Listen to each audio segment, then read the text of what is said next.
All right. Thank you for tuning in to, well, multiple locations. Stephen Andrew, Bolin, Proverbs Guys, official, and over on Rumble, Twitch, and a whole lot of other places all at one time. Gigi in the house. What's up, Gigi? What happened? Why did you shut down the other show? I'm not going to lie with you, Gigi. I'll just shoot straight with you, right? So I went live, and you and Dustin came on, and that was awesome. But then a move of nature crept up on me, and it got to a point where I realized I was going to have to abandon my keyboard for a period of time, and that would have left you and Dustin on air unsupervised, and I just couldn't make that chance. So I decided to end it abruptly and then restart afterwards. So all clear now.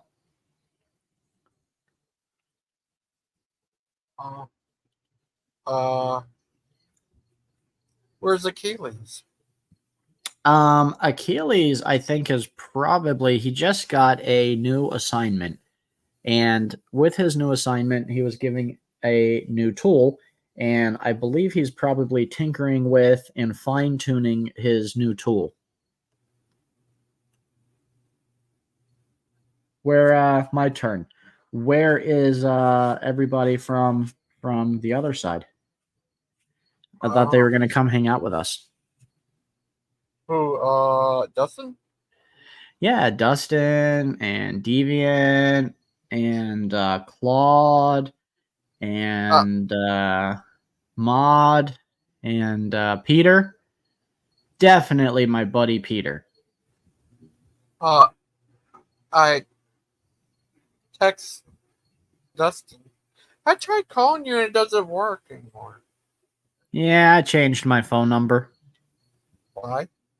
Because too many weirdos had it. Like who? Like people who I consider to be weird. Is that Dustin? No, I still communicate with Dustin. So Dustin has like my email even. If you have my email, I pretty much trust you because I don't change my emails. Are you sure? I'm positive, yeah. And it's bit me before because like I got really close to Chuck. Like at one time, he was honestly my best friend. And then what happened between you two? To be honest with you, Gigi, for the life of me, I don't remember what the very first fight was about. I don't.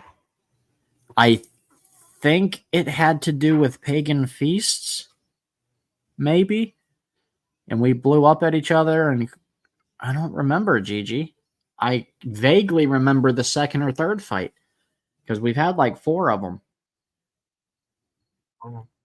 What about what happened between you and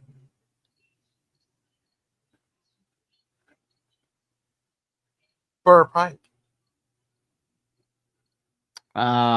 We had a falling out because he and Stump could not get along, and they were fighting, and I had to choose which one of them could stay and which one could go.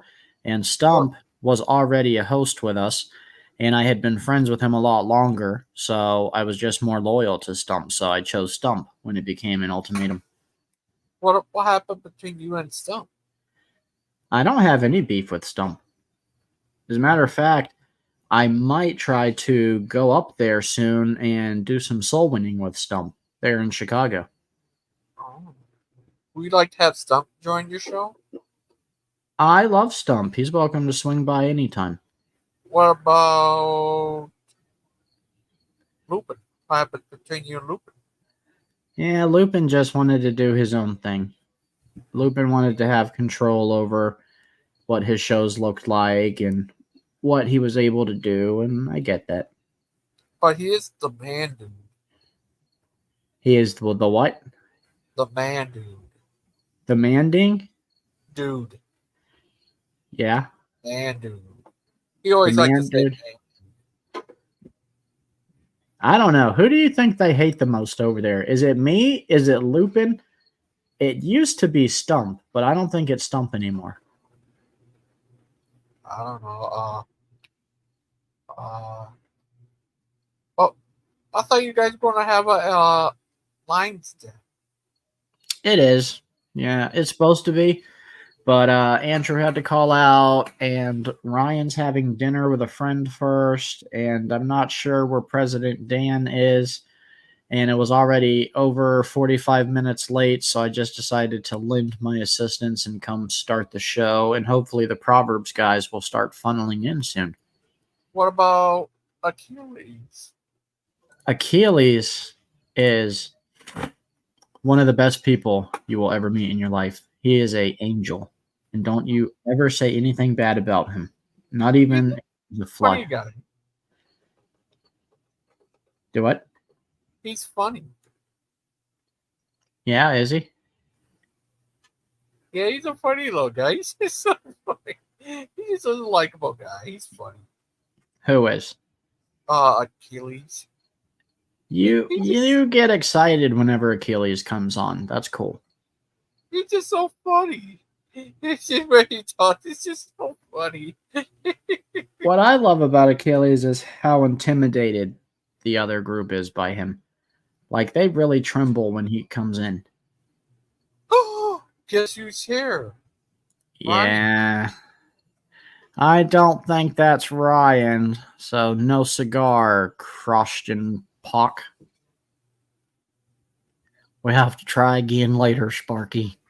Got to get up a little bit earlier in the day to get me there. Right, Gigi? But he's just so funny. He's just so funny guy. Is he? I remember this. He said, what he said, da, da, da, da, da. I did it to the Batman song. It was probably 2 years ago. It was just so funny. He's just so funny. Every time he talks, he's just funny. He's just a likable little guy. Kind of like Dustin. Who do you like the most? Who's your best friend out of all the communities? Is it Mark?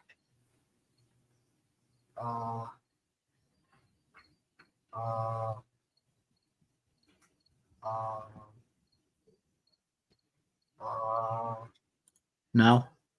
I don't know. I never seen type of guy who has favorites. Ah, okay. Well, I'll tell you what I'm going to do then, Gigi.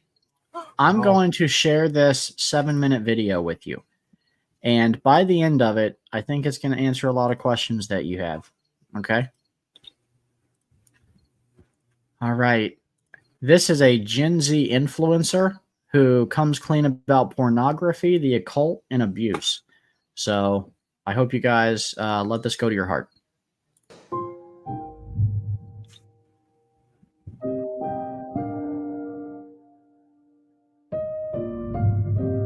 So I was born in Cuba. My mom and dad separated. We lived right next to a Santeria house, which is like a really deep, like occult, dark witchcraft home. They did a lot of like witchcraft stuff to me as a child. I started having really bad nightmares. My chest would like feel like it was just closing in.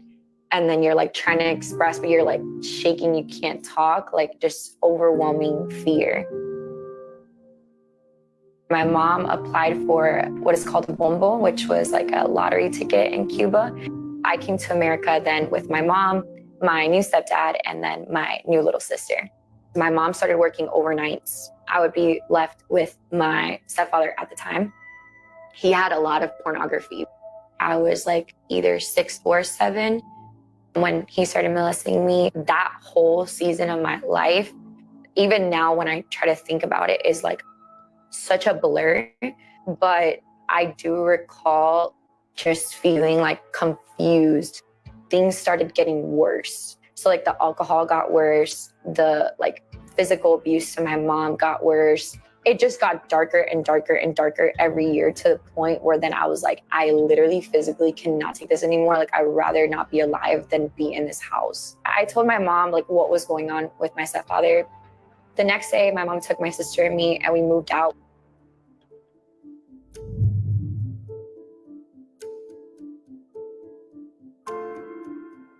When you grow up Hispanic, you know there's a God. Like, you don't know who he is. You don't really like talk to him or like have a relationship with him, but like there's like, God is good. We went to like youth group like a few times. I had never like heard about Jesus until this point in my life. I got into a serious relationship that ended up lasting 5 years, but his family was like involved in Santeria. They would do like Ouija boards and like, I mean, everything that you can think of like occult, like they were in it. I started staying at his house because my mom kept just having different boyfriends in and out of our house. And so I can't sleep. So I'm like, I'm just gonna go to the bathroom. I walk to the bathroom and I feel like something just like sit on me. Like I was like shaking, crying, and I just called out to Jesus in like my own, are you real? If you're real, somebody told me to like do this. I think there was like a little piece of me that was like, please be real. From that moment, like calling on Jesus, it was like inviting him in. Like the Bible says, like he knocks. Like he's not gonna force himself into your life. He knocks.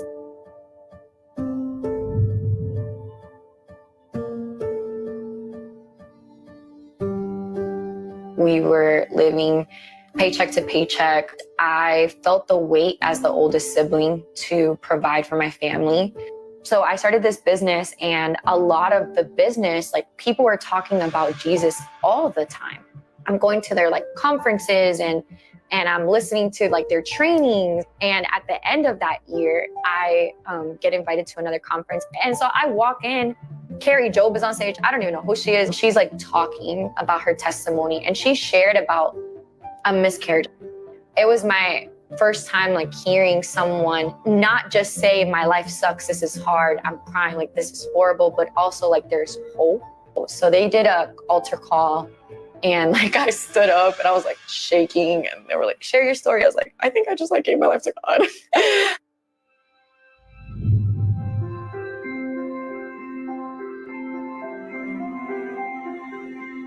I literally went to a conference, went back to living in my family's house that was like full of alcohol, all this thing, like nothing had changed. Then I joined a Bible study.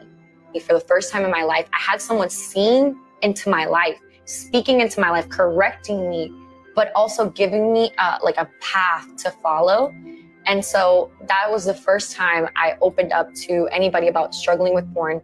I opened up to her. I'm like, hey, I've been struggling with this since I was like 6 years old. She was like, I want you to lead a Bible study. I was like, did you not just hear like everything I just said to you? Like, what do you mean you want me to lead a Bible study? She's like, yeah, I think you're going to help a lot of girls that are just coming to God to know that they're not alone. So she had me attending a Bible study with her so I can get discipled, and then have a little small group of 3 girls that were like new believers, and we were reading through the Bible together. I mean, I got deep into it. Like I would not leave my room for like hours and just be reading the Bible like all day, trying to learn.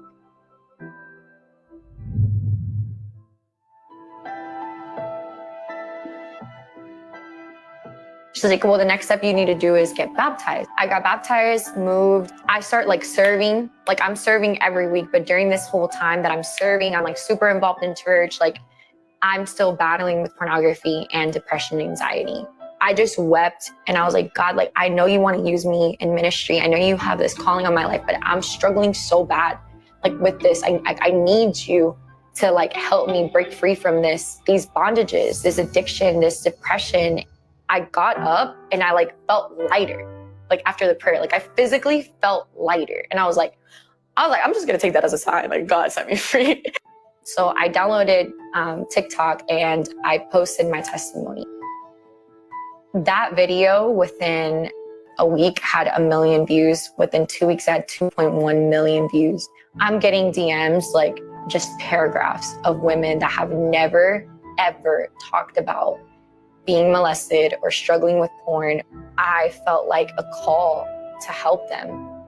The depression and anxiety never went away. Like that was something that even while God was using me in ministry, I would have dark nights where I would cry. And I think it was just processing everything with the Lord over time. It's almost like an onion. And he would just be like, all right, I'm going to deal with this part of your childhood. And then I'm going to deal with this part. There's a scripture that talks about like, my daughter, by your faith has healed you. And I felt like my faith in that moment, God took it and was like, I'm going to heal you.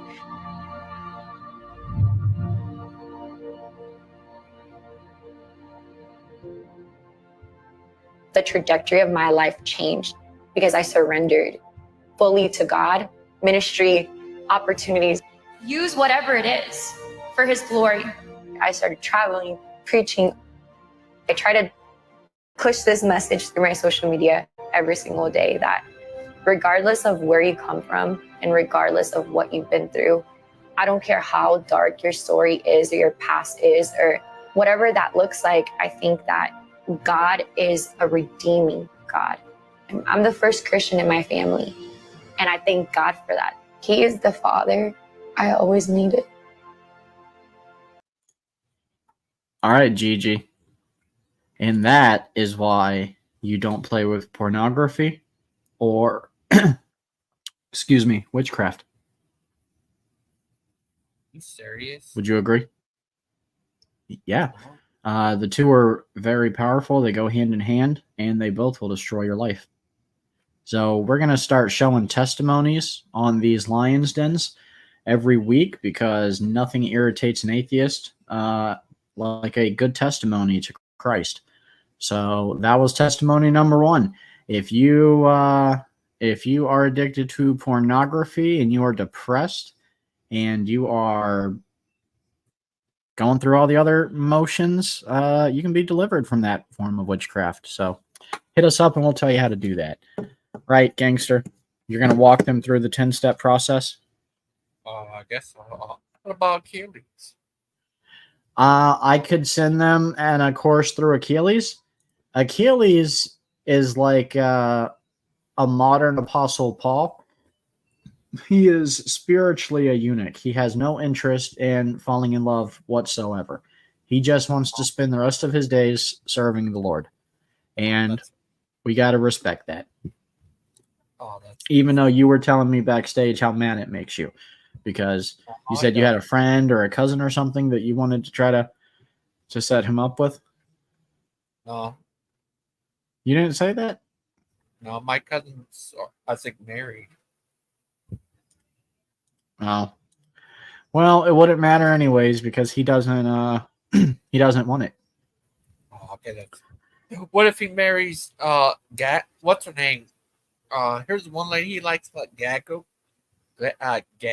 She was in the Wonder Woman movie. Who likes her?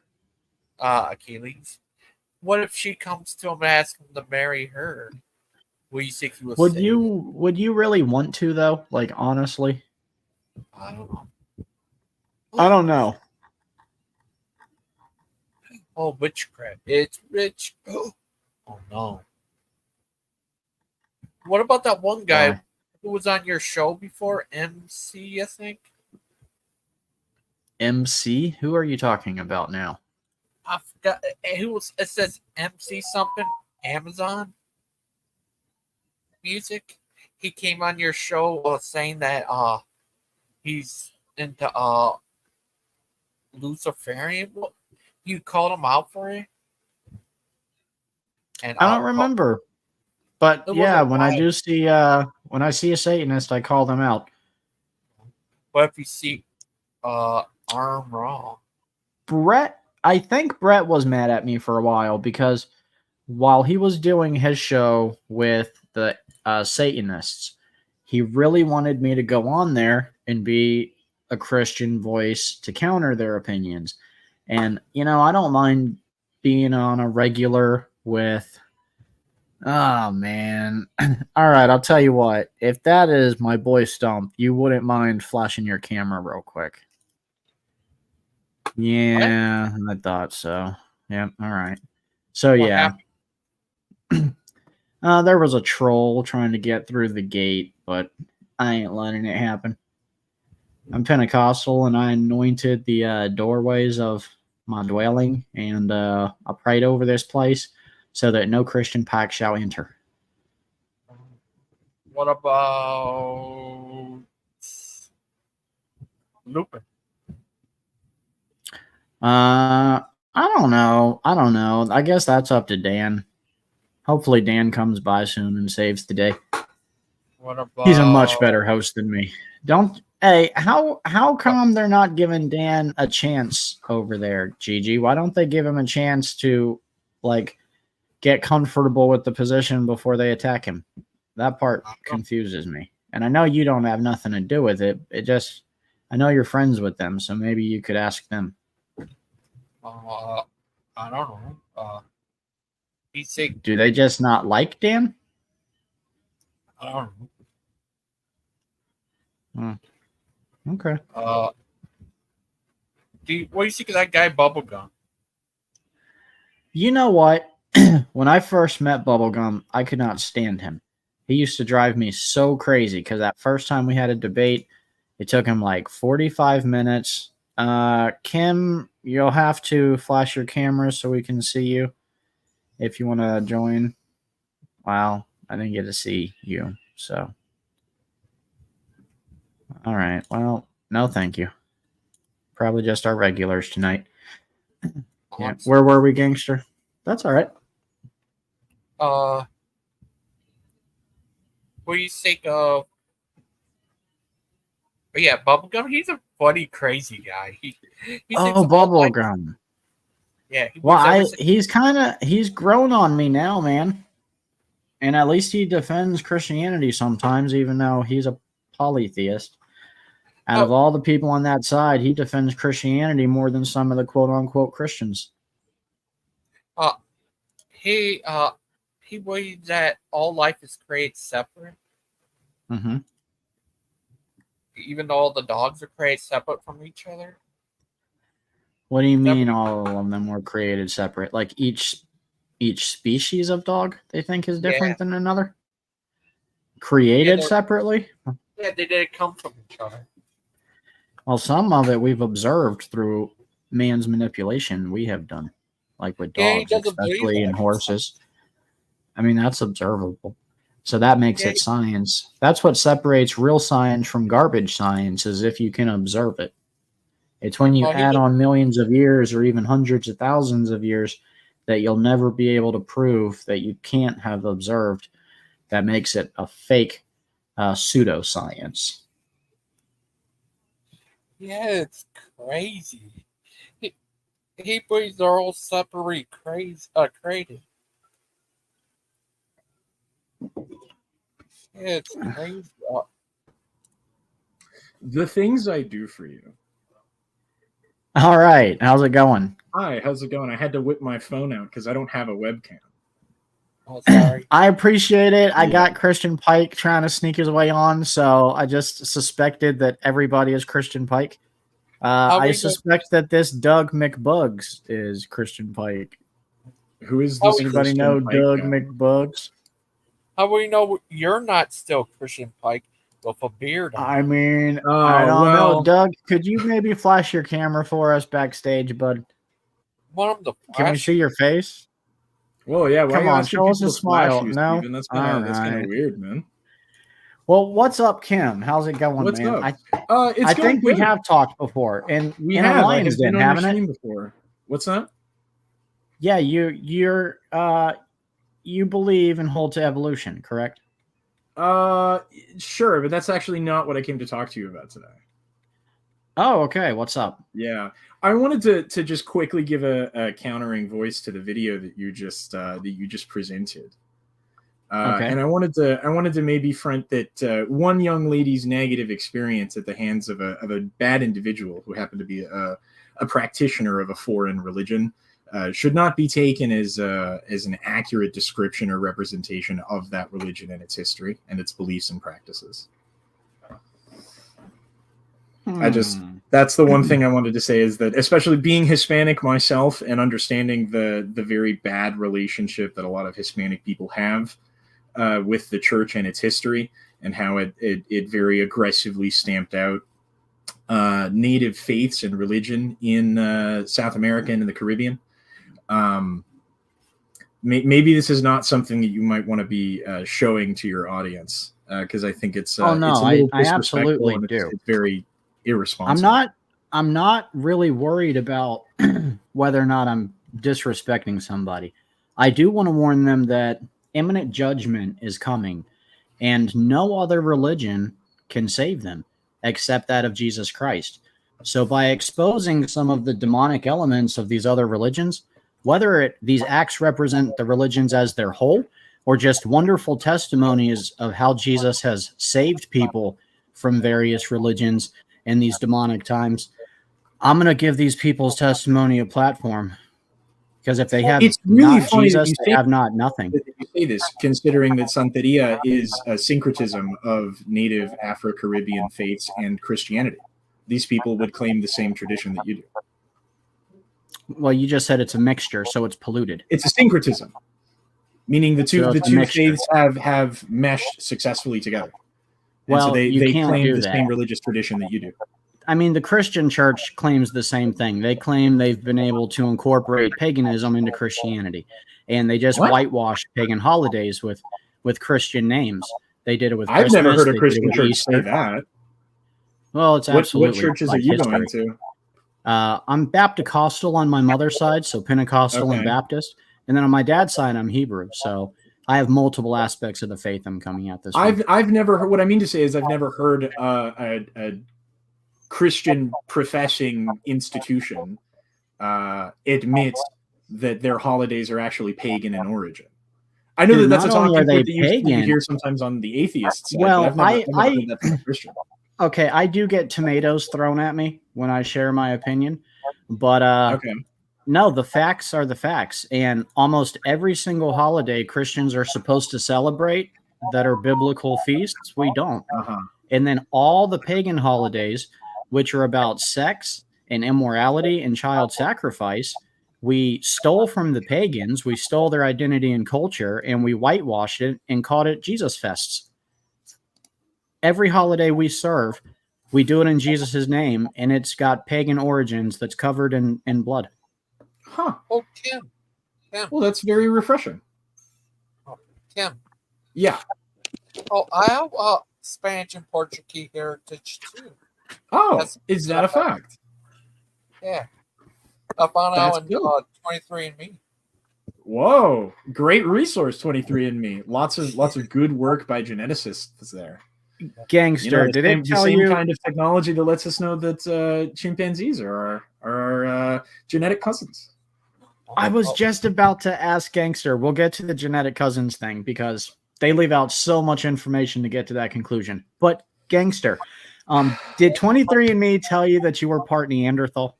Because I heard like everybody who goes through 23andMe is part Neanderthal.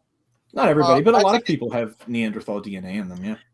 Can I give you guys, now this is not biblical.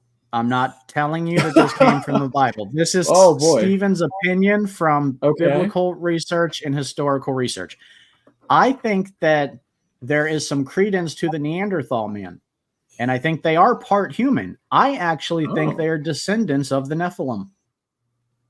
And I think that could explain why there is some mixture of them in our modern DNAs. This is an interesting admission. I don't know that I had heard this. This is not word for word in my Bible. I'm not teaching heresy. No, clearly, but I don't know that I've ever heard someone say this like you have before. This is a new position. when Christians say like Neanderthal just doesn't exist, we look ignorant because we have found some Neanderthal fossils. I don't think it at all proves evolution. I think it proves that there was a race of Neanderthals. Now we need to figure out what they were. And we do know they share genetic traits with us. So I think the best explanation is that they are descendants of the Nephilim.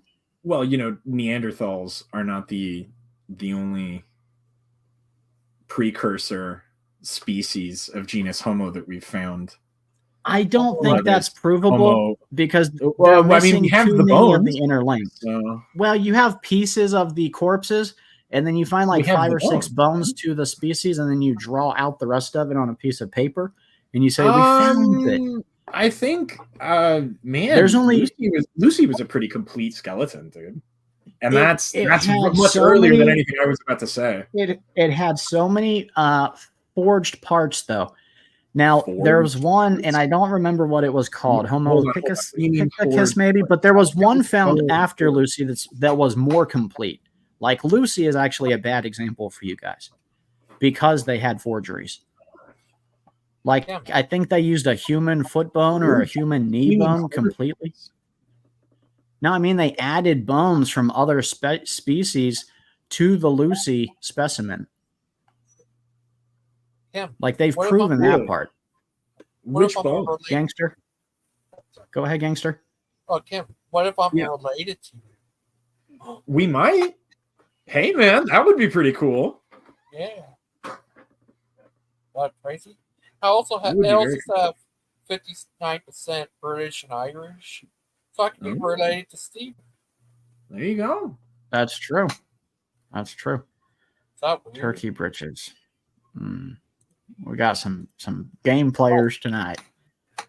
Kim, are you also talking about Homo erectus and Homo habilis? I was going to mention Homo erectus, Homo habilis, Homo naledi. I was going to mention a couple of them. I've been watching a lot of Guts at Given recently. It's starting to, the process of osmosis. I'm starting to learn about these things. And I forgot about my issue is we always have such a deficit of transitional fossils. Like, we have these huge jumps from what we have found to where we're at today. And we're just told to trust that there's more transitional fossils. And we're told eventually we might find them. Wink, wink. It's, fossilization is an imperfect process. Sort of by definition, we're not going to have every single specimen available, right? And see, to tell me that of these specimens are going to get fossilized. But to tell me that a T-Rex eventually morphed into my KFC chicken bucket, you have to show me the transitional fossils. Well, you know what I mean, though. The great thing is that nobody says that. But you're telling me that we come from an ape humanoid, and that is our ancestor. This is the fundamental communication problem here. And nobody's saying that we came from monkeys, right? You're saying that it's our ancestor. We share a common ancestor with things like chimpanzees, yeah. Okay, and that ancestor would have looked a lot like an ape, right? From an earlier hominid. I know, but all you're doing is kicking the can down the road, because for us to have a common ancestor, eventually we still have to start off as something very much like a monkey. You're just kicking the problem down the road. We are apes. We're not, though. We don't outgrow that's monophyly. We don't outgrow our heritage, right? In the same way that we are still tetrapods and we are still eukaryotes. We are so unique in the universe that we're nowhere. Oh, certainly. That doesn't mean that we can suddenly sever ourselves off of the tree of life. No, but that means we should see something alive today that's closer than the chimpanzee. There should be a relative of us alive walking with us with more human features, with more sentience than what we observe. It's just us. Why? It's us and then the animal kingdom. Why would you expect that? Because of transition. You say that we have transitional fossils. That means you have to slowly accumulate these human things. Otherwise, you just got it in one generation. One day, some monkey-looking thing had a baby that was fully human. You can't have that. You have to slowly evolve these traits. I might even have this graphic available on my desktop here. Hold on. Oh boy, we're running to the charts they put in the textbooks. This makes it true. So hold on. Let me let me see if I can open this first. Here we go. Here's a great graphic made by Gutsick Gibbon, who is a fantastic expert in the field. Let me see if I can. There we go. There is your transition. If you wanna throw that up there. Sure. All right. Yeah. So here we have a nice long clear series of our ancestors in order. All right. Do me a favor. Sure. While I have this chart up, point to me the transitional fossil where we developed the soul or sentience, the thing that separates us from everything else alive that we observe. Nothing in the fossilization process would preserve the thing that you are describing for study. Absolutely not. That's not going to work tonight because we see that by we have. First of all, I don't know out, that Tim, but soul hear me exists. out. Hear me out. Well, we do know that, right? The I don't thing know. that makes you have to admit that there's something different about us than everything else alive. I would agree that we have you can sapiens vote, you can rape, you can be remorseful about raping. Well, dolphins rape. You can save people from injustice, right? We have community drives. We vote. Like we are so different. We have very complex social we put a man in space. Okay, Sure. We're different. Show me at which point. Saying that we're not different. Right. Okay. So thank you. Show me which transitional fossil we developed that differentness. I don't know that I could do that. Nothing. And that's nothing the problem. You guys can't because the thing you are asking none of those things are anywhere close to what we have today. Well, hold on. Because consciousness and sapience, the thing that you are describing, right? The social part of human behavior, that's all in the brain, man. That's all in the gray. And fossilization doesn't preserve that. Okay. So I have no way of delivering the thing that you're asking for. Even if I could, I have no way to do it. All right. And, so let me – just for the viewers, because you guys always skirt around this, and I want the viewers to be perfectly clear. So let's play a quick game with the chart that you have up here. Out of everything on here, which one of the skulls, and you can identify them by the letter, I won't embarrass you, which skull has put a man on the moon? Is O the only one? That's weird. Yeah. Okay, out of all the skulls on the board, how many have instituted dentist schools? Only Homo sapiens. No way. That is so great. Okay, out of all the ones we see on here, how many of them celebrate group family holidays like Christmas and decorate for it? It could have been as early as, I'm trying to look at the chart. It could have been as early as I think K. I think there is some, an expert may be able to fact check me on this, but I don't think that Homo sapiens are the first species in this line to celebrate sort of regular occasions. How would you know that? No scientist alive today was alive for paleontological evidence to show this. Again, this is for an expert in paleontology. Does it, or does that prove that one of the O's owned an N, an M, an L, or a K? Whoa, what do you mean owned? Yeah, I mean they owned like property. You know, mankind has always been sadistic that way. At one time, O's have owned other O's. Most of these did not exist. I'm almost sure that Homo erectus did not exist. See, I disagree. I think everything we see on this chart was around at the same time. At the same time. No, absolutely not. These bones if there's validity to them at all and they weren't faked, then they absolutely were all alive at the same time. They would have. I mean, it says it right there in the chart. I mean, no, I don't care what your chart says. Look, I don't go by the jibber jabber on the side. That's pseudoscience. They can't prove. Well, yeah, because they never met an N, an M, an L, and a K, a J, an I, an H, and G. But they want me to believe that they have celebrated holidays. Come on, man. We know we have the bones, and we know how old the bones are. So we know that the bones are not always contemporaries of each other, right? Homo erectus probably was not on Earth at the same time as Homo sapiens. All right. Again, you may. Well, let me ask you a question again. These are not contemporaries. No. All right. So out of all the ones we see on the screen here, how many of them could have been on music singing competitions? Oh, right. I Pretty much. at this Oh, point, I Dude, my wonder, point like, what is the- nothing. how is the material to the Everything you're question? showing up here is an animal except for O. O is the only thing that's put a man on the moon. It's the only thing that goes to college. It's the only thing that has a marriage. It's the only thing that builds a family in the way that humans do, in the way we pass down inheritances, in the way we help the communities, in the way the North came to help the slaves in the South. Like, we're the only thing on Earth that does that. Nothing on this chart has ever exhibited those human features, but you say we came from that. Nonsense. It came from that is I don't know that that's, we evolved from them. Yes. I know that's the wording that helps you sleep at night so that you don't have to identify to a No, monkey. it's just, using precise language is important, man. This is a complicated topic. Okay, so let me ask you, you believe that O's have always been here then? No. So you believe we came from N? I think that N's are archaic Homo sapiens. They are the same man. No, look at the chart, man. Okay, so where did O come from? What was O? What did we evolve from? O, A, B, C, D, E, F, G. That's what I'm saying, dude. The next Your line is M, is pseudoscience is so confusing, bro. Yeah, man, it's a complicated topic. I'm not an expert. I'm a layman.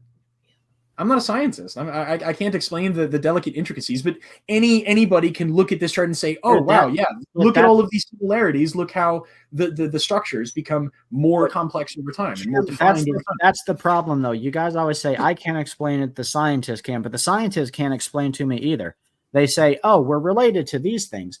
Oh, but we're not related to them in the way we are our brother or sister. We're related to them in the way we are to our great-great-grandma. But that still is the same blood. You're still related to your great-great-grandma the same way you're related to your sibling. It's the same family. And you're not looking any different from your grandma. DNA, man. That's all it is at the end of it. It's genetic comparisons. So, okay, so you're saying that we got the ability to go to college with O. We got the ability to speak and write the same language. These are all things that we got the ability to put man on the moon and O. We got the ability to create modern medicine and distribute medicine with O. Dude, come on. You're not going to tell me that not invalidated by our achievements, man. What are you talking about? My point is that O is so much specialer than everything else in the universe. Everything else is an animal in comparison to us. If you want to make that distinction, man, you can. I don't know that it's accurate. We are animals. We are apes. We're just really smart. Animals. We do lots of really cool things. We are absolutely not animals. You show me one other animal that votes. Show me one other animal that holds a charity The existence of complex social structures do not negate our ancestry, man. No. And some of these things are older than us, like alligators. They should have evolved and been smarter than us. Not necessarily. Evolution doesn't necessarily have a goal in mind, man. It's just adaptation to your environment. All right, so that doesn't make any sense. I know. So that doesn't make a lick of sense. I know it doesn't. So using the chart on here, by the way, hi, Dustin. Using the chart on here that you showed me with these beautiful graphics, which one of the letters did we evolve love? This is immaterial to the question of ancestry. It's not immaterial. It is. Social thing is we're the only thing in validate our ancestry. I'm sorry. Kim, we're the only thing in the universe that has any of these emotions. We're the only one in the universe that has I don't know. Well, it's the only ones that we know of. Steven, we're the only ones that we know of. Steven, which means we're the only ones until you prove otherwise. Yeah, but that doesn't negate our ancestry. It doesn't. You can't prove ancestry, so there's nothing to negate if you can't first prove. And you have so the skulls are there, man. Look at it. Okay, first of all, this is far from a complete fossil record. This could not be the complete record. By nature, it is incomplete. All right, Dustin. Can you explain to me why this is not an example of a two-coke-waste fallacy? While you're taking you're taking the smallest parts of evidence and you're holding it through for the whole shot. You're telling me that because we arrange these skulls in a particular order, right, that for some reason we should conclude that they're all related. Why is that not an example of the two-coke-waste fallacy? You can analyze the bones and show that they are related morphologically, physiologically, genetically. No, not genetically. Well, I guess not. Show me the genetic test. Yeah, right. No, you're right. You're right. I'll retract that. But morphologically, we can see the similarities. We can see the progression in the fossil record, man. I mean, I can see the morphology of a rock as it becomes a stone. That doesn't mean rocks that don't have all morphology. rocks are related. Rocks. We're talking about living things. We're talking about bones here. Right. We're talking about bones. Also, that is correct. Dustin, Right. if I could ask you for a favor, I would like you to explain for the viewers how they only get to the conclusion that we have such similar DNA with the apes when they leave out a good portion of our DNA and, like, I think up to half of the ape DNA in order to say we match so well. Dustin, modern chimpanzees and us we share like 98% of our genetic code. No, that's not true. That's you don't, the lie. Number one, Dustin, you're making a claim. Oh, I can bring up the paper. Hold on. Yeah, you can bring up the paper. You can bring up. You can bring up the eyewitness. The people who analyze the DNA of humans and chimpanzees. You're number one. Okay, what you're looking at is centers, DNA centers, and they're coding where they're at. We do not have the full genome of the human body. I don't know where this myth is coming from. The human genome is completely sequenced, as is the chimpanzee genome. No, it's not. No, it's yes, not. It is. It's not. That's like the basis of most of modern medicine is that the human genome has been sequenced. No, it hasn't. No, it hasn't. What do you mean it hasn't? It hasn't. Am I going to have to cite the paper as well? I mean, you can cite the paper all you want. You can cite it to the moon. It's not true. We have not gene sequenced the full human genome. It's not true. We have a government office dedicated to it. It's called the Human Genome Project as part of the. I know. You have a bunch of bull crap that's supported by government funding, right? You can point all your institutional evidence and say blah blah blah.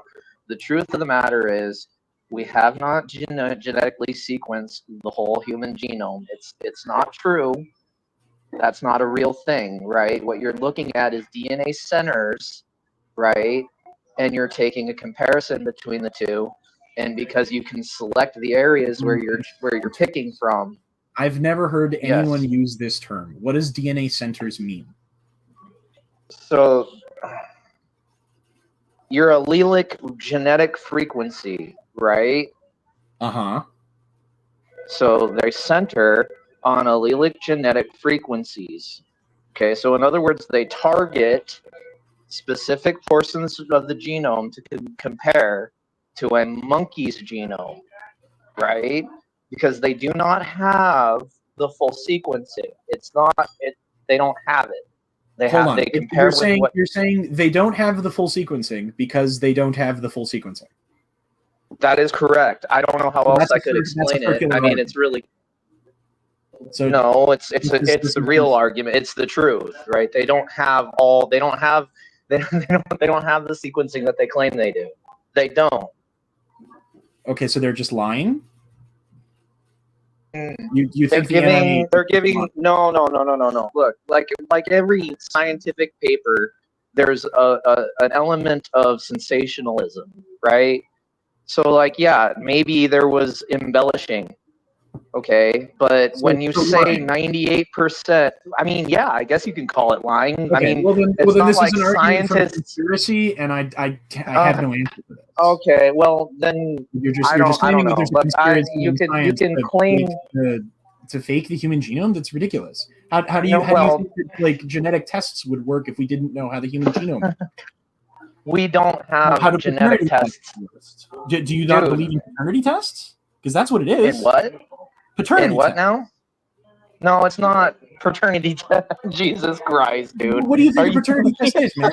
It's an analysis of DNA, of genes. It takes a look at the top, what is it? It's 32 genomes, right? And then it compares the 48 between the two. Okay, all right, gentlemen.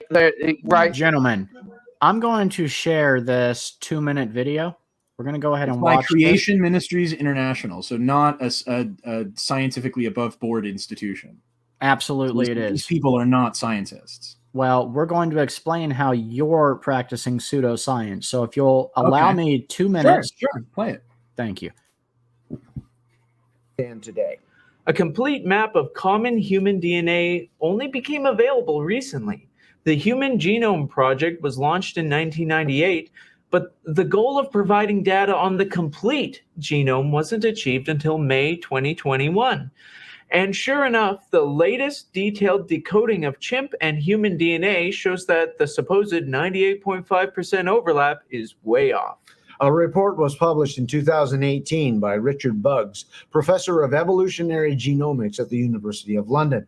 He used the new chimp genome data for comparison to the human genome, and his report created significant discussion among geneticists because it stated the percentage of nucleotides in the human genome that had 1-to-1 exact matches in the chimpanzee genome was 84.38%. It's significant that an independent comparison of chimp to human DNA was done recently by Jeffrey Tompkins. He earned a PhD in genetics from Clemson University in 1996 and worked in the Department of Genetics and Biochemistry at Clemson. Tompkins used a different method than Buggs for comparing the two sets of DNA and reports that he aligned 18,000 random pieces of high-quality chimp DNA that were each on average 30,544 letters long onto the human genome and several different versions of the chimp genome. He states that the aligned segments of chimp DNA were, on average, only 84.4% identical to human DNA. Basically the same as Buggs. Interesting. Two different approaches and similar results. Yes, it can't be a coincidence that Buggs and Tompkins, independently, using different methods of analysis, both identified the degree of overlap to be around 84%. So the original overlap proclaimed by Dawkins of 98. Now, I'm not going to make you watch the remainder 16 seconds, but I would say what this proves is a common designing code. It doesn't prove common ancestry. It proves that it's a working code. Oh, I'm sorry, you're muted. I muted everybody for the video. Go ahead. Fine. Well, I was just going to say that the point that Dustin made earlier is apparently refuted by even Creation Ministries International, who admit that in 2021 we have now the complete human genome, completely mapped out. I think that's what this video just stated. Yeah, and I think this is updated from what. Would you do me? Would you do me a video favor? was newer than that. Steven, I just linked you a short in the chat. Will you go ahead and pull that up and play that for me, please? Okay. Justin, do you want to respond to Creation Ministries International statement that I dropped out, man. I didn't see it. But anyway, there's something it's at the beginning there. If you want to replay it, Steven, just so Dustin understands. I'll play it later. But this might interest you a little bit more. I have a clip for you. Okay, right, so Dustin, this video you sent me is 2 hours long. Oh man, I'm trying to get you. Hold on, let me go to the time mark. Can you tell me the time? Tell me the time mark. I'm going to right now.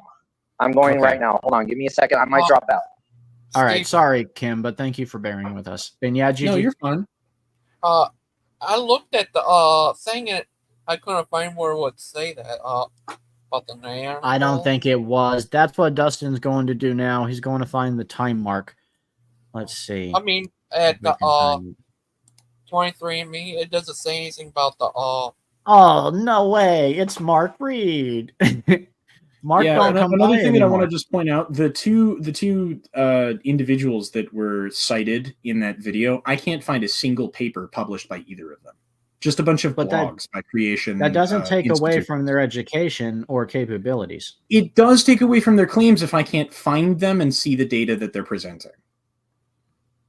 I don't That's know. all I'm saying. I'm not calling them not scientists. I'm not calling them stupid. I'm just saying I can't find any papers that have their names on them that are published in any reputable this was journals obviously off the cuff. So maybe if we could have a part 2, I can address that and bring back the research. But I'm not going to accept that the research isn't out there because we weren't able to find it in a 5-minute Google search.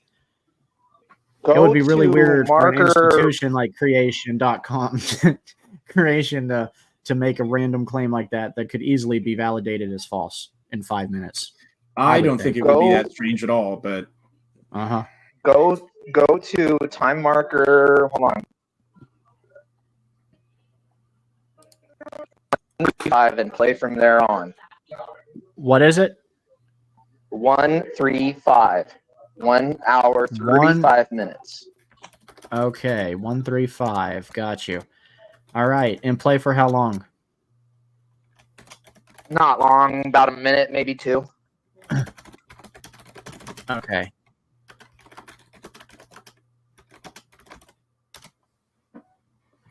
All right, I'm going to share this. Oh, I hope we get to see Mark get defeated. All right. Must have been provided by a god.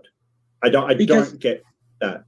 Yeah, so it's because when we're looking at what humans understand in this world, every time we're dealing with something that is in line with what we Skip ahead observe, a little bit. organized information that can be manipulated, tapped into, Well, how affected. long are we talking? Like, Go to 136. It's more relevant. Because you have no evidence to show that intelligence is necessary. In fact, a lot of the evidence shows that intelligence wasn't used because of the inconsistencies and the problems with cells, the problems with replication. Because it's information that we have tapped into. So yeah, it's not showing, the same as a book. It's not the same as words. It's more complex than a book. It's information far beyond our literary abilities. Like it's not even comparable to. What do you mean? We've mapped the human genome. I can't find the clip. That's not it.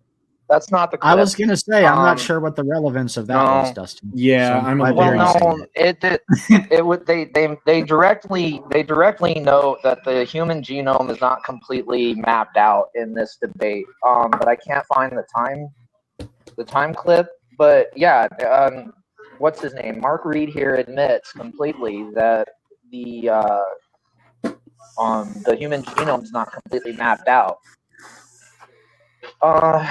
I tried to, which is weird because Creation Ministries does admit that it is completely mapped out as of 2021. Well, and that's the thing. Like, I can't get a straight answer on this particular question. Like, I've been researching it, and there are some sources that say yes, and there are some sources that say no. And this is the major problem when we're talking about evolution. Like, you tell me that there's a certain list of credible lines of people, right? But the reality is that you're not the only person who's trying to claim credibility. And the fact I'm not trying to claim any credibility, man. I'm a layman. I'm not a scientist. I can find the papers and show them to you if you'd like. These are people who have done the work, and you can look at their data. So the problem is the emitted amount of assumptions in these papers. Assumptions? What kind of assumptions? Almost every paper with these theories is full of built-in assumptions. Like? Okay, for just an instance, our understanding of the universe, the concept of dark energy and black matter. What does any of that have to do with genetics? You just gave me the challenge to show you an example of a theory with built-in assumptions need to be made in order to look at the human genome? Well, that's the thing. That's what we're trying to point out about this. They left out so many percentage of our genomes and then so many percentage of the ape genomes to say, oh, it matches 98%. But then when they reevaluated that testing, it dropped it down to roughly 84%. Some testing said 88%, and that still leaves us roughly around the same genome relation to a bug. So that means we're also related to grasshoppers, if I'm correct. Yeah, I mean, that's what genetics would show us. Wow, and that's the issue. That's why I say the DNA genome testing shows common design, not common ancestry. Why is it a problem that genetics shows us that we are related to bugs to some degree, right? Why is that a problem? Because you can't show the relation. You can't show. I mean, we can compare the DNA. We can compare the genome, man. Like, look at all of the similarities. Look at all of the places where the DNA is. But the issue with that is we share 50% of the same DNA with a banana, but we're obviously not bananas. No, of course not. Okay, so that's what I'm saying. It doesn't prove common ancestry. It proves common design, man. If we otherwise, you'd be a cannibal when you ate a banana. That doesn't make us bananas. It makes us related to bananas. That's it. No, it makes you a food source if you believe that. What? Yeah. Do you really believe you're related to a potato, a strawberry, and a banana? I don't have to believe it, man. I can see it. Oh no, you It's have right to there in the believe it genetic because there's no science to back it up. There's no proof. genetics. It's a religion. Genetics is the entire field of science that is dedicated to this. The genetics proves common design, not common ancestry. You can't prove to me the relation between you and a banana. Show me the descent. Compare the DNA, man. Show me the transitions. Show me the transitions. Show me the common ancestor with you and the banana.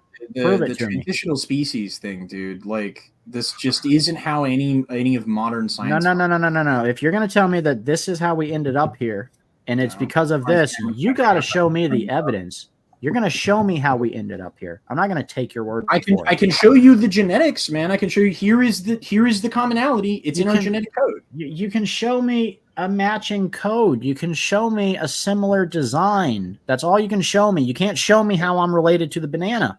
Show me.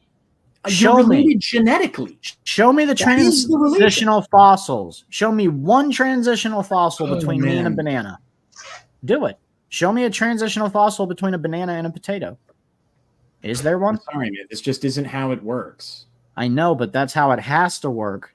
No, otherwise you guys believe in a fairy tale. No one with any education in the field would expect it to work this way. Okay. Well, I mean, it can't work any other way. It's pseudoscience.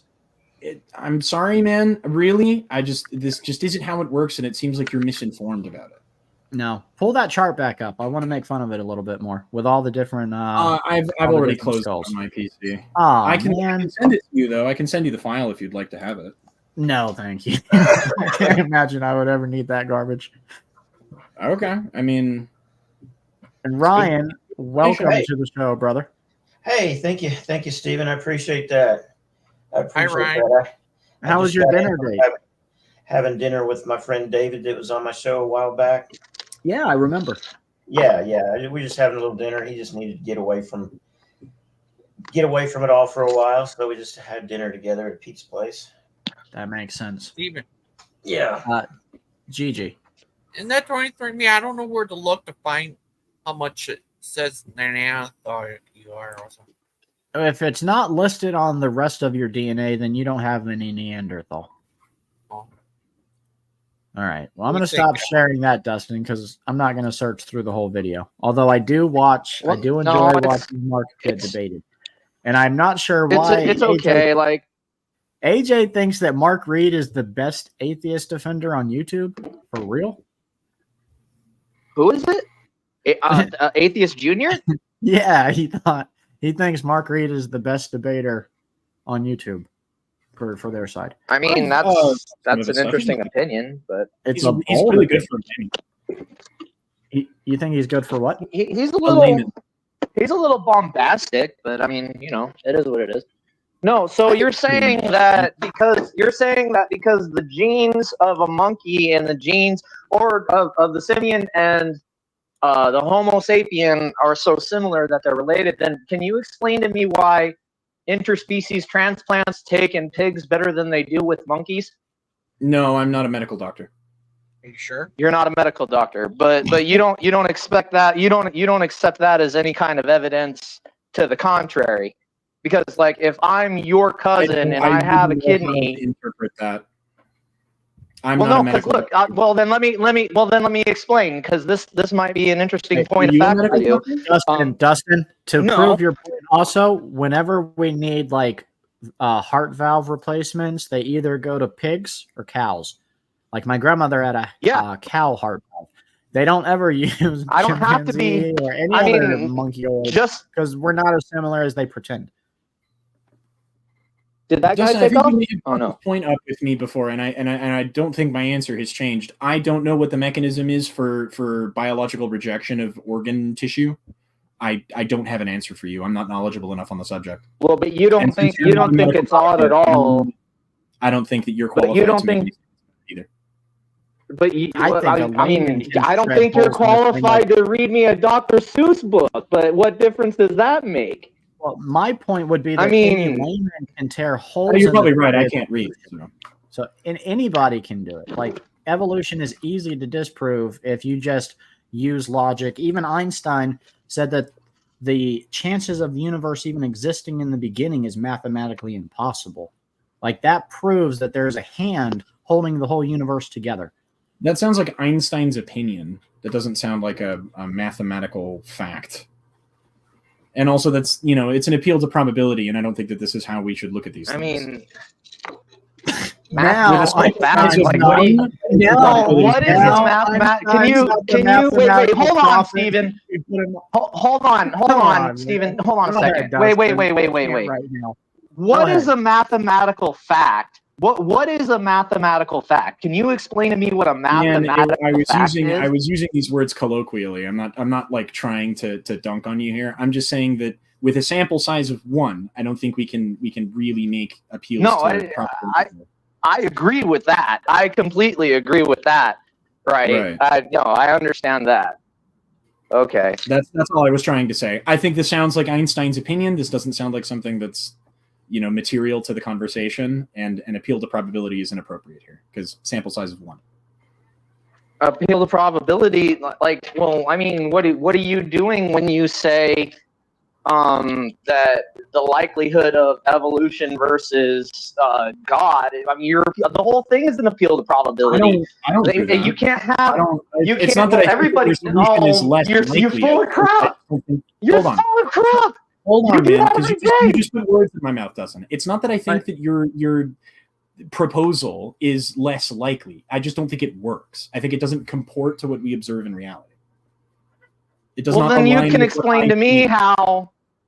Well, then you would be prepared to explain to me how a bunch of bumping particles would account for the color purple or the flavor grape. Can you explain that? Both of those things are human inventions, man. We came up with those labels. Right. I know. Yeah. That's called, it's what's known as semiotics, right? Because meaning doesn't mean anything unless there's a semiotic behind it, correct? I don't know what the word semiotic means. Hold on, I have to Google this. Well, then you're not educated on this at all then, right? In all honesty, you really are a novice. You're pointing to other people's work. And you're claiming it as your own understanding of reality. I do not claim to be an expert in anything except what I believe and don't believe and what's in my head. And sometimes I may not even be an expert on that. Can you explain to me what it is that has you so convinced that you're right? Just make it easy for me. If you're a layman, you should be able to explain it. You're saying, all right, I mean, based on my opinion, is not what you're describing. Are you going to listen to the question, or are you just going to grant? I'm not grandstanding, man. I'm trying to answer your question. You believe evolution? I'm sorry, you're breaking up, Dustin. Come back, Dustin. Come back, Dustin. Come back, Buck. Are you there? Hello? Are you there, Dustin? Are you there, Dustin? Hi, Kim. Dustin. Kim. Dustin. Yeah. Did you grow up in witchcraft too? Just like that lady? No, I was raised Roman Catholic in the Mexican tradition. Oh, fuck. I have met some folk practitioners of Hispanic religions, I guess you could call it, native traditions. I've met people who do this and who believe these things. They don't seem unusual or dangerous to me at all. It just seems like a different way of looking at the world. Oh, wait a second. Dustin, are you back with us? Yeah, I guess. I don't know what's going on with my phone. Dude, look, man, just make it simple. Wait, hold up, Dustin. Your audio is 10,000 times better now than it has been. Yeah. That's because I just played with your microphone settings. That's why you had to leave and come back. Don't click the echo cancellation and don't click the background noise cancellation. That's why your microphone's been sounding crinkly, because you're clear right now. Copy that. Look, just make it simple for me, man. Okay. Right? Like, you're telling me that you have a reason to believe that your position is the correct one. And if you're not using a difference or a comparison, I'd like to know what your definition of empirical means. I'm confused. What do you mean if I'm not using a difference? What are you talking about? Because in order to register any sensory data to a point where it can be communicable, you have to have a difference, right? Contrast between foreground and background. A difference of what? Difference between what? Contrast, foreground, background. Yeah, what does that mean? I'm lost as to what any of this means. What I'm asking you is to paint a very clear picture for why you believe evolution is the right. I mean, I don't know how else I can explain myself. I think I'm being very clear. It accurately models reality. It accurately models what we see. Hold up, Dustin. Where? You can Where? Dustin, you can counter as much as you want, but just let Kim finish a sentence and then dive in. The work that geneticists and evolutionary biologists have done seems to accurately describe what we see in our reality. I don't have. It's not that I think I'm right. It's that I think that the data bears out what we see in reality. You said seems. Described. Yeah, I mean, I don't believe in. I don't believe in the idea of absolute truth. And the whole then you don't. Then you don't know. Then it needs to be falsifiable, right? So there needs to be a way that we can be wrong in order for people to prove each other wrong, right? That's like falsifiability is a bedrock of scientific inquiry. Great point. Where is the falsifiability in evolution? Show me. If you find a single fossil in the wrong geological strata, whole thing's kablooey. That's all you need. To show that common descent. I mean, dude, how do you know that it hasn't happened? How do you know that there ain't a farmer out there? How do you know that there wasn't a farmer out there that came across some bones that was in the wrong strata and didn't even care, just threw them away, threw the evidence away? You don't know, really man. Unfortunate.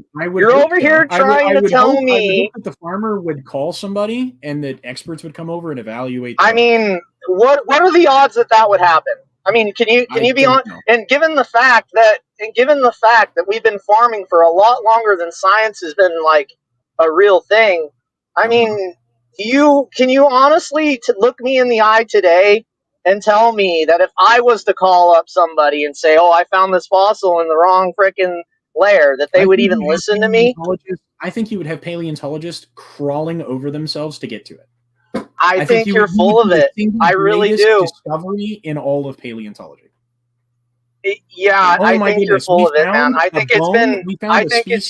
We found a fossil in the wrong geologic strata. We have to completely reconfigure the way that we look at this. Yeah, dude, you would be headline. You're so full of it, dude. Internationally in an instant. What are you talking about? You're full of it. You're full of it. We've been mining for hundreds of years. No, I'm not assuming. You're assuming that you have the right answer. I'm looking for the falsifiability, and you're over here like, "Oh, if you do this thing, man, blah blah blah." That's not falsifiability. That's a bunch of bullcrap. That's what that is. What do you mean? You're laying. How would I verify it? How would I verify what you're saying? How would I verify it? How? What do you mean? What do I mean? Look, let's say I'm a farmer, okay? I'm pulling my plow.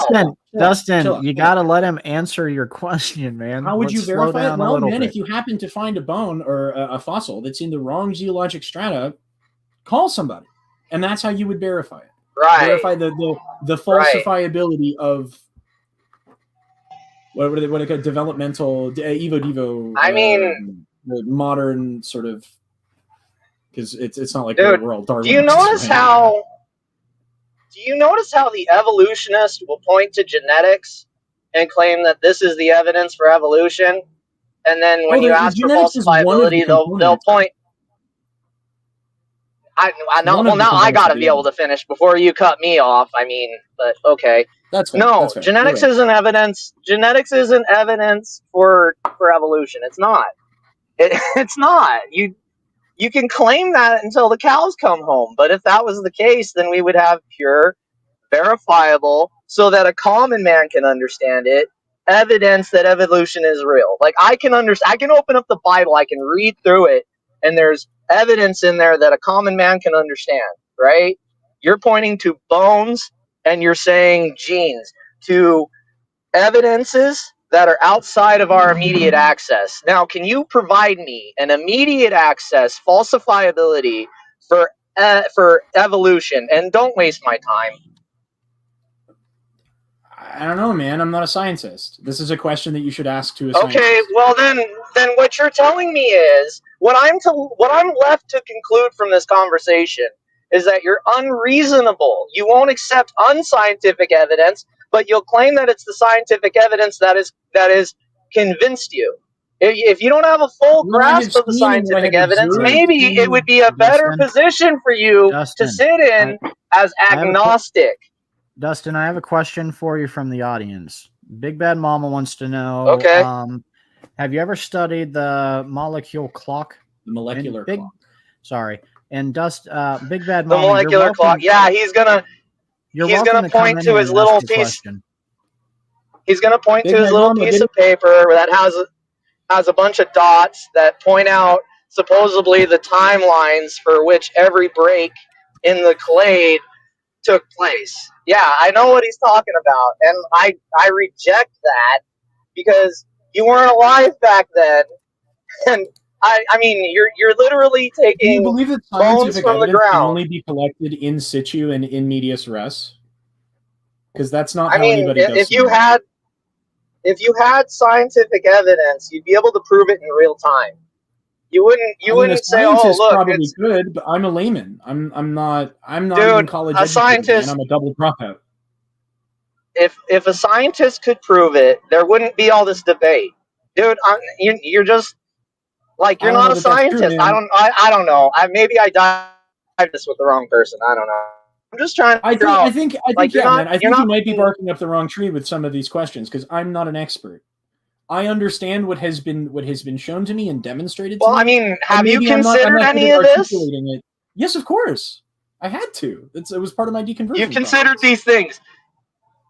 You considered the idea that I spend an autistic amount of time, like looking into these arguments and trying to get a balanced, neutral perspective from both sides. And unfortunately, your model just doesn't add up. Like I try to educate. I don't have a model. Educate. I don't. Oh well, that's even worse. I don't have a model. You have a model. Yeah. No, well, see, look, quit saddling me. Reality makes predictions. I tell you what. You don't have a model? I will do my best to stop placing you in a category if you do the same for me. Presume I'm neutral, like I'll do the same for you. Sure. Okay. That's the only way we're going to get anywhere in this conversation. Absolutely. Okay. So we'll put the scientific tools down for a minute, and we'll go to logic and reason. Okay. Okay? You know allelic frequency, right? As it goes from father to son and mother to daughter, that's going to happen regardless of whether... Those are scientific tools, man. I thought we were putting those down. We are. We're putting them down. I'm establishing scientific facts. Kind of. I mean, we have to touch on these subjects, but they don't have to be the main subject of conversation.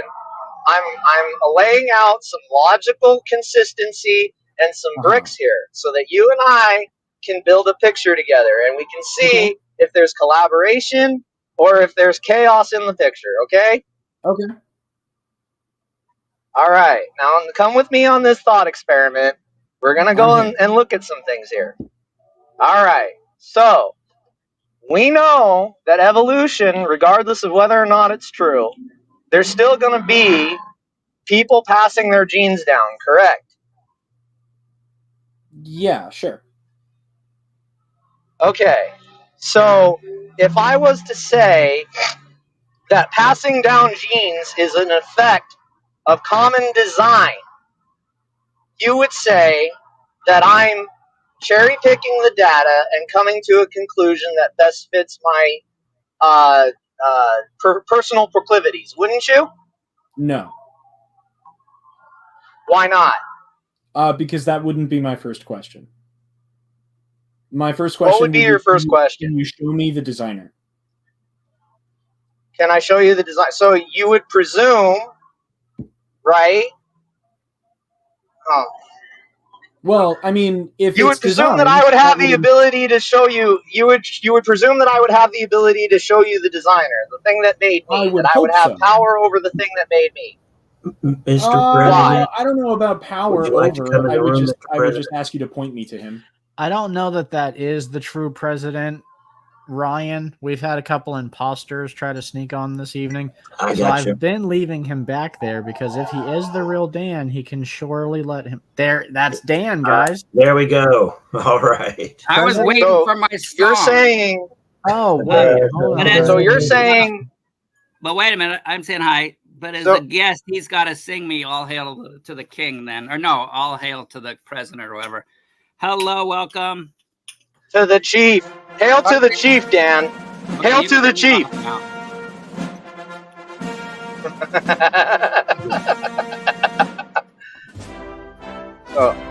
So you're telling me. So you're telling me my personal proclivity wouldn't weigh in at all in your assessment of my ability to weigh evidence.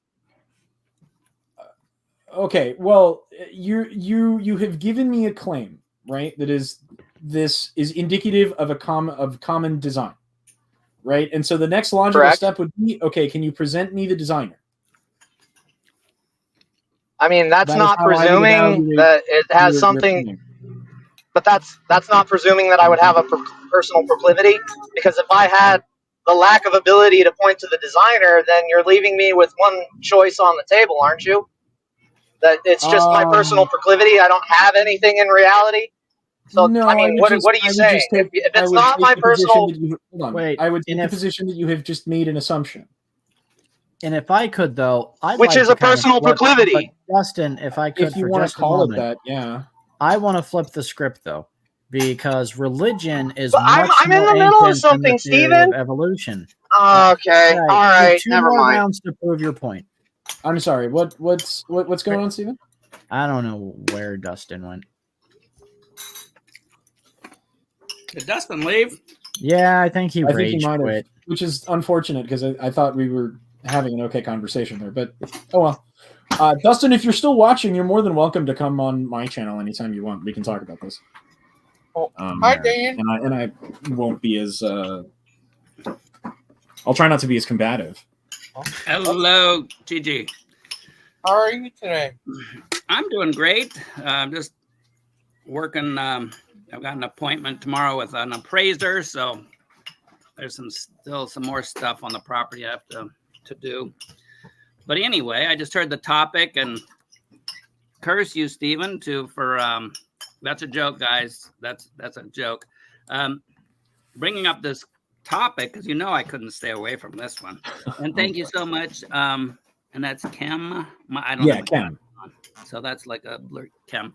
Now we're gonna get a lesson on design and common design from an award-winning famous designer.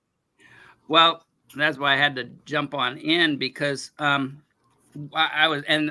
started to jump in, but then I got a phone call. Sorry, I'm really being like a Steven. I won't be able to hang out too much longer. I've got dinner that's waiting for me in the fridge. Oh, good. So I'll be real quick. If you have any burning questions, I'm more than happy to answer them best I can. Actually, for next time, because I don't, I like I don't like gotcha things and stuff. So sure. But the reason I started coming in was the banana one, So showing that, and so as a designer, and I've told other people, I want to design and build a trilobite. We should have all of the body parts we need. We know DNA that makes arms, all the different parts. So, so again, though, so even something easier like the banana and us, because, we're actually living. And so living specimens are better. So when you're seeing that, so I want to build something, and you're seeing that the human and I've heard that before. I don't know if that was your argument, but the banana's DNA and ours are like 50% equal. Sure. The banana plant. Right. And so that's kind of useless to actually build anything, because if we share that much in common, then that 50% we share with the banana is useless in making a body part. Because there's no body parts. I mean, I don't know about useless. It would indicate that at some level, most of what makes living things able to live isn't really all that diverse. It would say that we have sort of shared fundamental like components, I guess you could say. And this is again a layman's explanation of it. It would suggest that whatever makes a banana, and whatever makes us, right, is in the remainder of that 50%. You know, that's all that I think it would say. And to your point about building something, I mean, we have you know, manipulated the banana as a plant over its history. I mean, modern like Chiquita bananas look nothing like they did when we first started cultivating them. Man, if you want to be depressed, grow a banana now, and especially if you're somewhere in the north, it's not going to do anything for you. Anyway, well, yeah, you don't want to grow things outside of their recommended range. No, even with the hot-houses, they just don't do the right thing. Yeah, you need a bunch of other factors that you can't really get outside of the things. What would be the natural habitat? Natural habitat is what I was. Cam, can I ask a silly question? Shoot. If we started planting palm trees in Alaska and found a way to try to make them grow seasonally, do you think they would start developing fur? I think that they would adapt in other ways. Interesting. Likely. Okay. I feel like if you manage to get a kind of palm, oh man, that's a great question. Well, I guess, and that's a loaded question. So I guess it is I a bit of a make loaded it more question. like this is speculation. How soon before a noticeable change that we could say it's moving in this direction? An honest eye. You know what I mean? Moving in this direction, meaning what? Evolving towards a mechanism to protect it from the cold climate. That's quote unquote good fur. Question for well, not fur. We wouldn't see fur. We would just see it. That's why I said quote unquote, the equivalent to whatever. Well, some plants have a furry thing on them, but we probably wouldn't because the well, one day they might. What keeps something from freezing is their cells are able to are elastic, so they can go with the freezing. They can swell, and then they can when it warms up. Yeah, plants have cell walls that play a key role in that. Some do, you know. Yeah, some of them do. Yeah, I would say, and this is entirely speculation based on a layman's understanding of genetics and genetic development, that the first thing we would probably see is a change in how they take in sunlight. Maybe we would see an adaptation for the particular kind of climate or the sunlight that this area in Alaska gets during the year. That might be the first indication. Well, the first would actually be the cellular structure that it could take the cold. Right, but Stephen meant like something that we could see sort of directly from an outside perspective without breaking out the microscope or something. Which, yeah, I guess the first thing we would see is a change in cellular behavior, cellular structure, maybe. I don't know. I'm not a geneticist or an evolutionary biologist. Do you have any other questions for me, Dan, Stephen? No. Anyway, look up that because, we have, billions of base pairs in the DNA. And so you... To be able to reconstruct something, which we one day probably will. Well, that day's far off into the future, man. Genetic engineering is exactly, but scientists haven't been able to put together like cells from scratch. It's not right. It's not it's a little more difficult than a lot of people think it is. Totally. Well, not creationists. We know how hard it would be, but you look at the again, you try to go from the body parts and the monkey, or the chimpanzee, the little apes. See, in the 70s, that was part of the growth chart. So you brought up gibbons, and I actually thank you because that's what I was asking last time because I want to look at that. Of the time, I wasn't talking about gibbons. I was talking about Gutsick Gibbon, a YouTuber. Right. No. Yeah. Sorry, I was proud. I just remembered that part of her YouTube name. And so you look at that, though, and so there's no overlaps. But that's what I'll look on. And we actually asked. There's no overlap in what sense? In that, so none of those survived. chimpanzees survived. Other things survived. Yeah, but well, the sheer chimpanzees survival- came way later. They're not, again, most of the things in that chart are not contemporary to each other. Right. The obvious exception of, I think, Neanderthals, I think, were contemporary to humans to some degree. Well, yeah. I think there were a couple of, I had a presentation on this in my debate with a certain Canadian. If you give me 2 seconds, Google Slides. You debated Aiden? No, not Aiden. I said a certain Canadian. He's the only Canadian I know. Oh no, I know. Oh well, consider yourself lucky that you don't know this. And Canadian. my cousin. So. Hold on, I had a chart here. Yeah, so Homo sapiens were contemporary to Homo neanderthalensis and Homo erectus, and I think that's as far back as it goes. And by the time that humans moved out of Africa, these 2 other species went extinct. Right. And we're talking about 200,000 years ago. So this is. Stephen. Yeah, so it's just like, we have the alligators, we have the dragonflies, we have a multitude of creatures that, are still living today. Yeah. And to think that, no other closer greater ape is around. Again, another.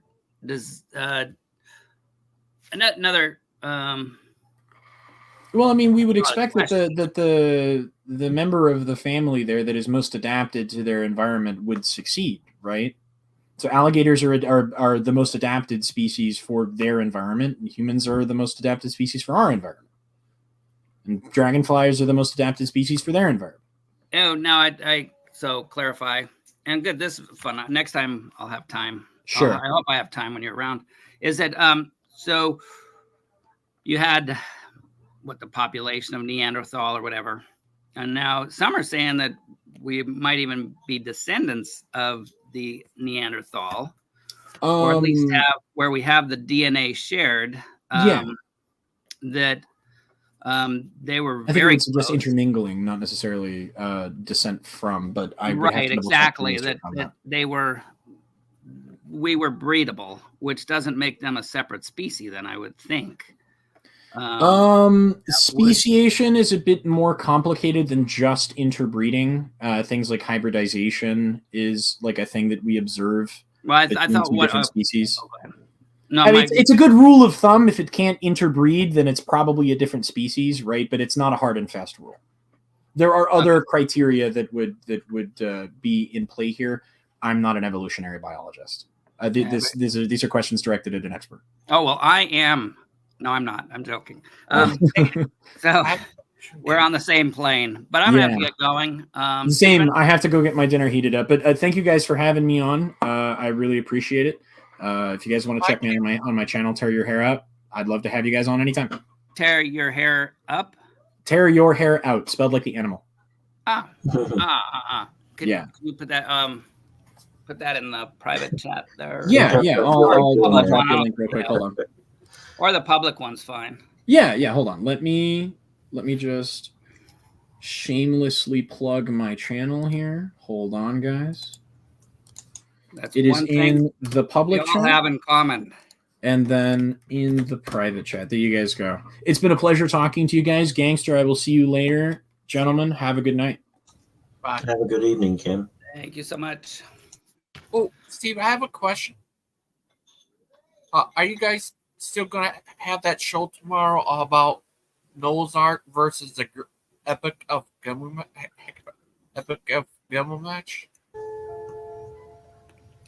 I'll be with you in just a moment, Gigi. I can hear you, but just vaguely. You guys hold it down. Guys, I think I'm going to go to my dinner. Did not exactly agree with my constitution. Uh-oh. So, yeah. Hopefully I'll be okay in the morning. Hope you're all right, buddy. All right. You all have a blessed night. Oh, where did you eat? Come on, you always do advertisements for stuff you like. I put it on. I eat a place called Johnny's New York Style Pizza.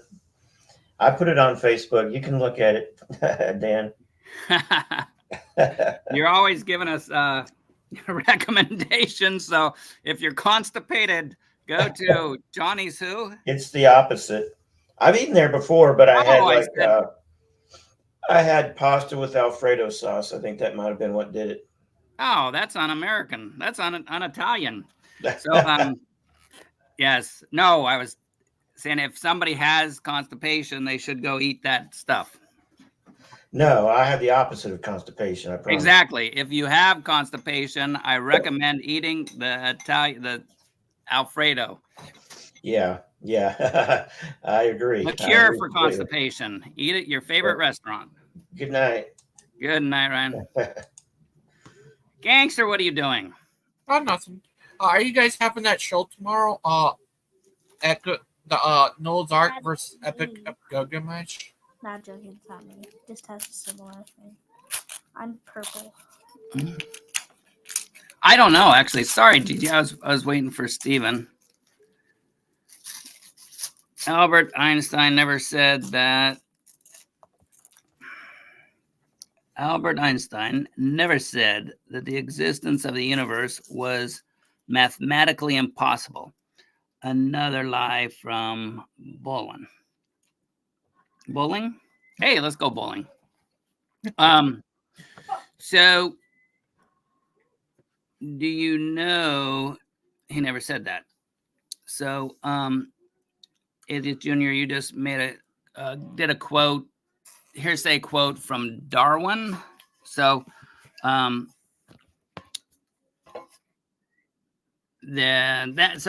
I would give a little more grace to people that say I hear he said this or that, because a lot of those things are coming from first person witnesses. So that's what we hear, and especially something like a phone call that says that you're going to go plan and do something. That's not a lie if somebody repeats that. And I don't know. I don't understand. That to me seems more like the person would be guilty, because that's a fallacious argument.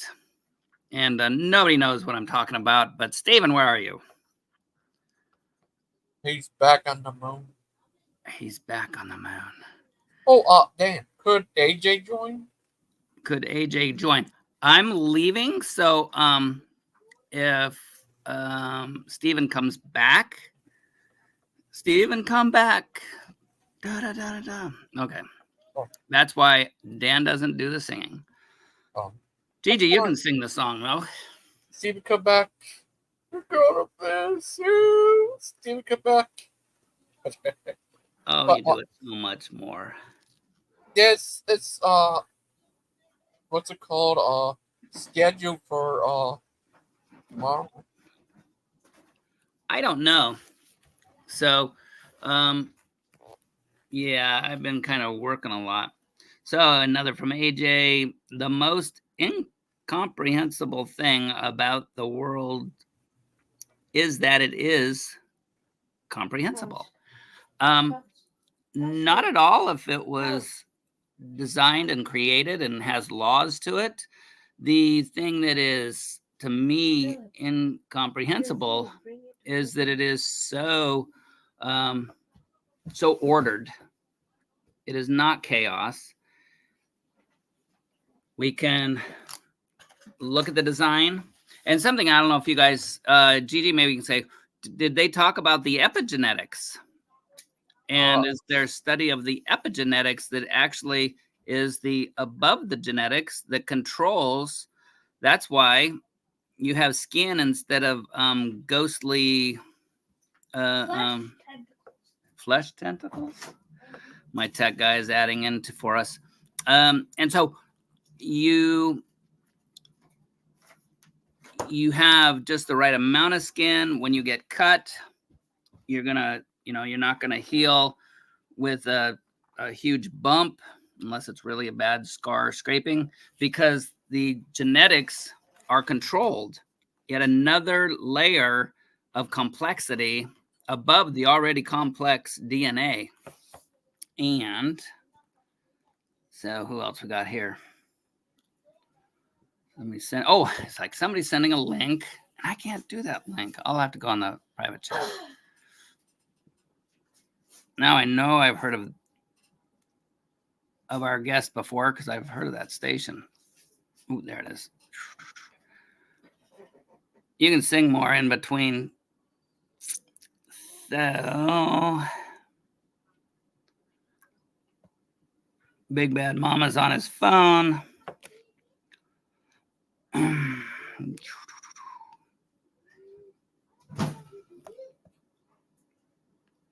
Not seeing any other comments to post. Gigi, we better put you on the payroll, Gigi, because what would this show be if you weren't here? Oh, sorry about that. Oh, that's good. Oh, it's sorry because we don't have any money. Oh, that's all right. Hey, you guys. What happened to Keelings? I don't know. I spoke to him. He was on yesterday, so I spoke to him.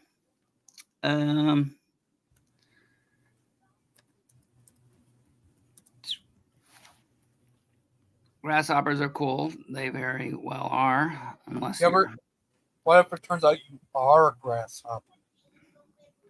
I can't jump though. I'd be a very malformed. I would have a bad mutation going on that gave me a deformity that made it so I couldn't jump. Yeah, because those legs are on like springs to be able to jump. And actually, if you look at the detail of their legs, humans have copied it in some of their building. Oh. Then it's almost dark. Okay, I gotta get going, Steven. I'm gonna have to shut it down then.